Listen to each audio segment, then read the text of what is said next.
तो आज हम लोग समावयवता का तीसरा भाग त्रिविम समावयवता के प्रकार को देखेंगे। त्रिविम समावयवता क्या होती है बच्चों? जहां पर आकाशीय व्यवस्था हो, केंद्रीय धातु से लिगैंड विभिन्न प्रकार से आकाशीय व्यवस्था में जुड़े हों, जिसके अंतर्गत हम लोग पढ़ेंगे बच्चों ज्यामितीय समावयवता। इसको शॉर्ट फॉर्म जीआई आइसोमेरिक भी कहते हैं। इसका दूसरा नाम बच्चों सिस ट्रांस समावयवता भी कहते हैं। सिस ट्रांस समावयवता और शॉर्ट फॉर्म इसको जीआई का मतलब यहाँ ये हुआ, जी का मतलब जियोमेट्रिकल और आई का मतलब आइसोमेरिज्म, जियोमेट्रिकल आइसोमेरिज्म। एक उदाहरण से समझते हैं बच्चों। यहाँ पर सपोज करें CrNH3 का होल टू Cl2, इसमें PT ले लेते हैं। PT ये एग्जाम्पल आपका हो गया। इसका स्ट्रक्चर देखिए बच्चों कैसे बनाएंगे। PT आपके पास दो लिगैंड है, दोनों लिगैंड को सही से सेट कर दें। NH3 ये मान लीजिए एक संरचना होगी बच्चों। इस यौगिक की एक संरचना, दूसरी संरचना इसकी बना के देखते हैं। यहाँ PT बीच में कर दें। यहाँ पे लिगैंड को चेंज करें पहले वाले की तुलना में। तो यहाँ पे देखिए NH3 हो गया। दोनों उदाहरणों को जरा ध्यान से समझिए क्या कह रहा है। यहाँ बच्चों ध्यान दें, धातु के चारों ओर लिगैंड की व्यवस्था में अंतर है। यहाँ दोनों लिगैंड धातु के एक ओर है, जबकि यहाँ पर दो समान लिगैंड 180 डिग्री पर है। यहाँ दो समान लिगैंड धातु के साथ 90 डिग्री पे है।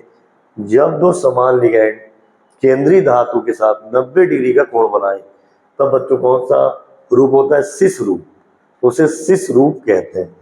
इसको कौन सा फॉर्म कहेंगे? Cis form.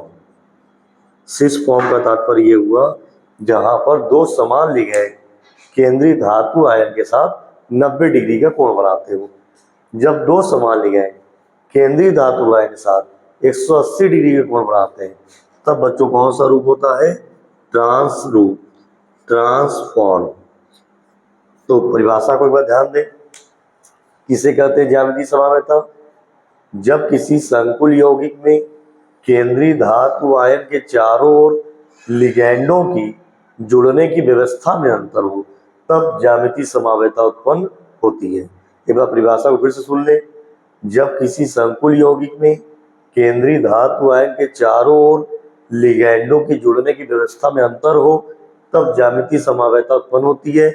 जब समान लिगैंड 90 डिग्री पे हो तब उसे सिस फॉर्म, और जब समान लिगैंड 180 डिग्री पे हो तब इसे ट्रांसफॉर्म कहते हैं। तो ज्यामितीय समावयवता समझ में आई बच्चों? आइए अब हम लोग ध्रुवण समावयवता। क्या इनकी ध्रुवण समावयवता के बारे में जानकारी है आपको? आप बच्चे पढ़ते नहीं है, थोड़ा सा मेहनत करिए, सब अच्छा हो जाए आपके साथ। नेक्स्ट समावयवता क्या पढ़ेंगे हम लोग? ध्रुवण, जिसको कहते हैं प्रकाशिक समावयवता। प्रकाशिक समावयवता इसको शॉर्ट में बच्चों OI कहते हैं। OI जिसका पूरा नाम क्या हुआ? Optical isomerism. O का मतलब ऑप्टिकल, I का मतलब आइसोमेरिज्म। एक एग्जाम्पल से समझते हैं इसको। सपोज करें एग्जाम्पल है आपके पास CrEn का होल 3 इसको स्ट्रक्चर के रूप में देखें बच्चों कैसे बनाएंगे। Cr को बीच में कर दीजिए। मिरर का प्रयोग किया गया है। इसका एक प्रतिबिंब रूप यहाँ पे देखेंगे Cr इस रूप में। अभी देखिए बच्चों दोनों चीज बराबर है। कैसे हम लोग प्रकाशिक को सही ढंग से सीखें? तो अगर एक EN आपने यहाँ पे डाल दिया, EN कितने बार है बच्चों? 3 बार। एक EN यहाँ डाल दिए, एक जगह छोड़ करके एक EN यहाँ रखिए, एक स्पेस छोड़ करके एक EN नीचे डालिए और एक ब्रैकेट लगाकर इसके ऊपर चार्ज 3+ कर देंगे। इसी का आपको मिरर इमेज बनाना है।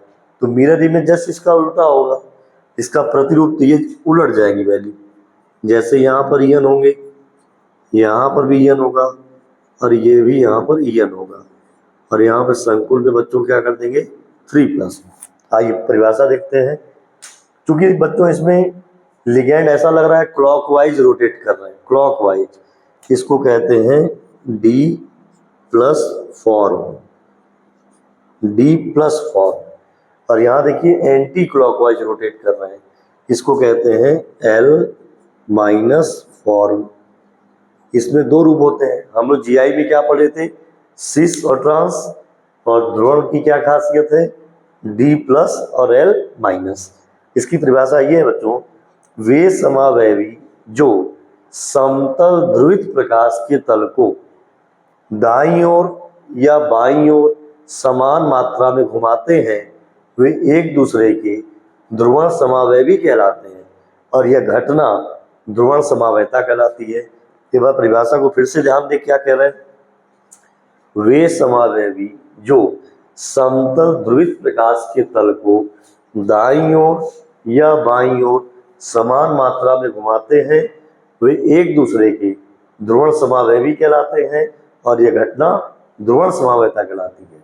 तो उम्मीद करते हैं आपको उपशास्त्रीय रसायन में समावयता समझ में आई होगी। कोई भी दिक्कत यदि आपको लगती है तो आप जरूर उसमें कमेंट्स करके बताइए। अब बच्चों मेहनत करिए, इसको एक बार नोट डाउन करिए, और जो भी प्रॉब्लम्स है कमेंट्स आप जरूर लिखिए। आप लोग कमेंट्स नहीं करते। देखिए मैं भी प्रयास कर रहा हूँ आपको अच्छा से अच्छा समझाने का, और उम्मीद करूंगा कि मैं आपको हर चीज ट्रिक से सिखा पाऊँ। इसलिए प्लीज मेरे चैनल को सपोर्ट करिए, लाइक सब्सक्राइब जरूर करिए।